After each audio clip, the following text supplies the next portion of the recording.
So, have you ever noticed how easily nonprofit leaders talk about their limitations? Things like we only have, or our budget is, or we're trying to. Then, what if the biggest obstacles to attract major gifts isn't your funding problem? It's the way you're talking about your mission.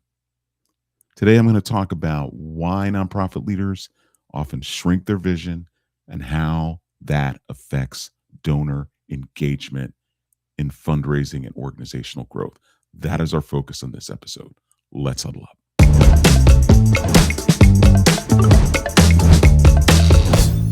Hey, welcome to another episode of Huddle Up with Mark, the Fund Coach. I'm Mark Duncan. This is a topic that is probably long overdue in terms of me taking a deep exploration of this because the limitation, the limiting beliefs that many have, especially nonprofit leaders, about their organizations is actually hindering progress. And what I want to do is I want to sort of explore the psychology behind this a little bit. I know many leaders, they don't want to appear arrogant. They don't want to overpromise. They don't want to sound unrealistic about their mission, which actually has to do with how much you believe in who you are and what you do. And most importantly, the people that you serve and having that level of confidence about your ability to do that. Because I know you do. I know you do. But when you talk about your mission, you tend to understate the impact, minimizing the potential, and you tend to focus on like current limitations, right? We can't do this, or we're trying to do this, or our budget is, or whatever that may be. And it's because you're really living, these are lived experiences day to day as a nonprofit leader. And sometimes we tend to communicate what I call sort of inside baseball to people outside of the organization who you ultimately want to solicit, ultimately want to ask them to support the organization. And, humility is a virtue. It is. So there's nothing wrong with being humble, but shrinking your vision is not a virtue. And that's the fine line here is that many leaders tend to be very humble about what they've achieved and don't often talk about the actual impact. And so when you shrink your vision, that is not where you want to go, right? So let's talk about the fear, right? This fear around being too ambitious. Okay. What's really happening. Um, Leaders often fear being judged, being told it's impossible. I don't know, being seen as unrealistic. So they play small ball, right? But here's the problem with that. Donors don't invest in losing propositions. They don't invest in caution. They don't invest in your portrayal of scarcity. You see, by doing this, even though it may be a lived experience, when you convey that to your donors, what message are you sending to them? Because then they'll start to question, is the organization sound? What about the leadership? What about the volunteer leadership, meaning the board? But what donors will invest in is possibility. So major donors, the way they think is usually based on their own lived experiences. Many of them have built businesses of their own. They're, you know, in the job of, creating solutions, solving huge problems. And as a result, they're attracted to vision. They're attracted to visionary concepts, solving problems. See, donors don't give to activities, they give to outcomes. And so often we're describing programs, services, operations, but donors are asking you questions like, well, what changes if I give? What improves if I make a contribution? What is possible then that's not possible now? So instead of talking about, well, we provide feeding programs, tutoring, education, these are all things that you should be talking about ultimately. So that's sort of the outcome of having a sound operational support, but talk about it from a visionary perspective. So instead of saying something like, oh, we're providing tutoring, you might say we're helping students graduate with confidence, giving them the skills to change the trajectory of their lives, right? Visionary. You want them to see and feel the impact and the outcome. There are the tactics that you engage in to get there, then there's the outcome. The programs are part of what gets you there. Those are the things you talk about. And you don't have to talk about it in a great deal. It's the overall outcome. The fact that you're changing the trajectory, you're having this profound impact on the lives of the people that you serve. People don't invest in activities, they actually invest in transformation. They want to know that their dollars are making that profound impact, which is the whole reason why your organization exists. Let's talk about the difference between vision and fantasy, right? Because there's a huge difference and an important balance, right? We're not talking about you exaggerating or embellishing about your mission and what you do, but we're talking about clarity, we're talking about aspirations, we're talking about leadership. You see, vision says, here's what's possible if we do this together, meaning the donor and the organization. And everything will magically work out.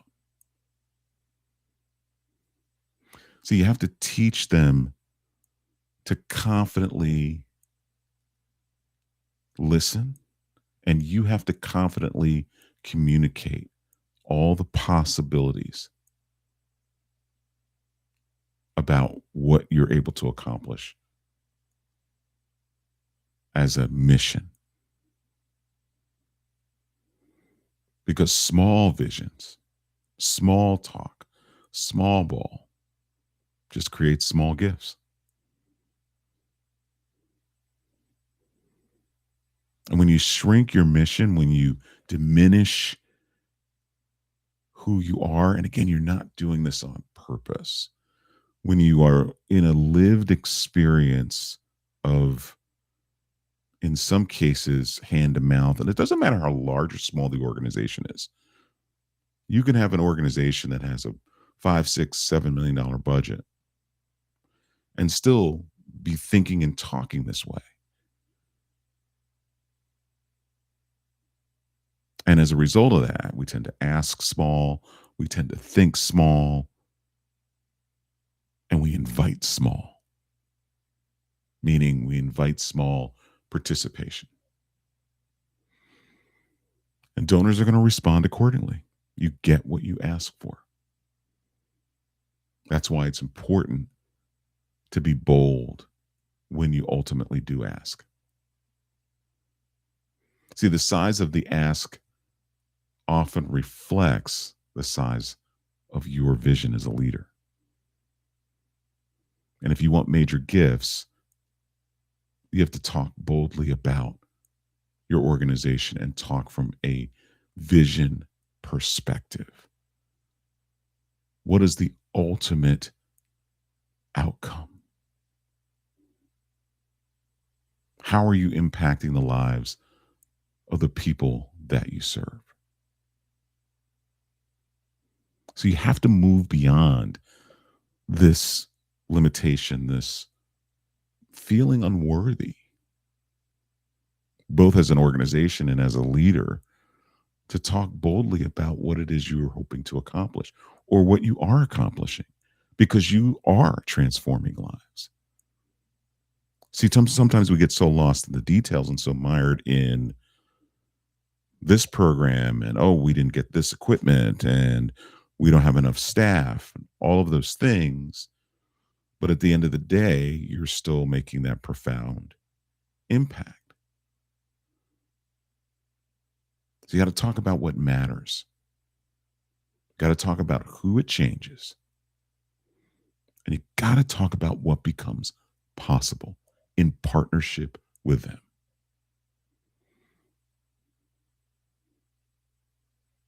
So if everything goes right, what does success look like?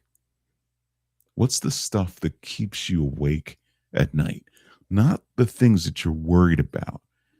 I'm talking about from a vision perspective, what are the things that are you're focusing on? What is your dream as an organization in terms of what you're hoping to accomplish again and again and again for the people being served by your mission? And how are you leading? Are you leading with limitations or are you leading with vision? So I have a challenge for you. This week, I want you to go back and I want you to revisit maybe the most recent 2 or 3 donor conversations that you've had. Just go back and think about how those flowed. Take a look at, if you don't have a case for support for your organization, you should have one. And it doesn't have to be this long, verbose document. Back in the day, there were all these parts. The case for support talks about who you are, how you started, what motivated you to start, what is your overall objective, what is your vision, and what are you doing to get there? And what are your needs? That's it. But take a look at that. Take a look at your elevator pitch if you have one. Right? We should all have an elevator pitch about our mission. I have an elevator pitch about what I do. I empower nonprofit leaders with the skill and confidence to secure large gifts from high capacity individuals, even if they have no fundraising experience. That's my mission. I don't talk about how I do it in that pitch. I talk about what I hope the outcome will be. Now, if I were to add something to that, it would be so that those organizations can better serve the people that they serve. But I think I talk enough about that on this podcast and other things that I produce to get that across. But also look for places where you unintentionally minimize your mission. Let's say that again. Look for places in everything that you do, things that you've written, things that you say, how you think, your case for support, your recent donor conversations. Look for those places where you have unintentionally minimized the mission. What are those? What are those things? And take a look at those. And what this is, it's a reset, it's a reframe. See, you've got to shift internally how you think about who you are as a leader, who you are as an organization, and have absolutely unapologetic belief that you are going to accomplish or that you are accomplishing what you set out to do as a vision.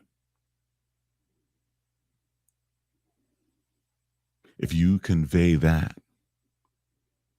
even in the midst of what you are experiencing, your lived experience as a leader, the challenges you're facing, the staff that you can't perhaps retain or can't recruit. I hear these things often, or not being able to do the things that you want to do. If you're coming into donor relationships, donor conversations like that, you're not going to get the kinds of gifts, even if you ask for them. So be bold. Think about the people that you serve on the other side of what they're getting from you. And shift your mindset. Your mission isn't small. The need is significant. The opportunity is meaningful. And the impact is real.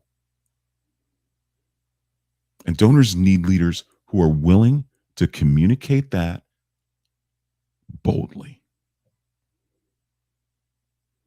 Big missions deserve bold leaders. And bold leaders start with a vision worth believing in.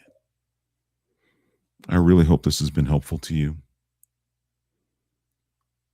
As always, this fundraising thing, it's not about the dollars. It's about what the dollars do for the people that you serve. Thank you for listening. Thank you for watching, and we'll see you next time.